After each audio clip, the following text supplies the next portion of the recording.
Let's dive into decision trees algorithm in 60 seconds with an example to understand how it works for classification. Imagine you're a marketing specialist and need to create a marketing strategy for selling iPads. You want to identify customer segments and target them differently based on gender, income, and education. Here's where decision trees come in. Decision trees fall under supervised learning, meaning they learn from labeled data. This data has both input features and a target variable you want to predict. The tree structure is fundamental to how decision tree algorithms function.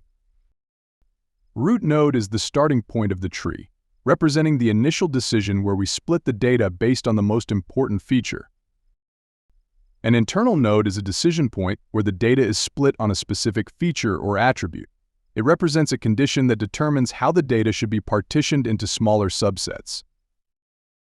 Branches are the lines connecting nodes, which represents possible outcomes or decisions resulting from a split at an internal node on specific value or range of values of the feature.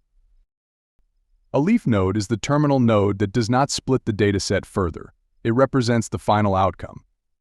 Pruning in decision trees refers to the process of removing unnecessary branches or nodes to simplify the tree while maintaining predictive accuracy.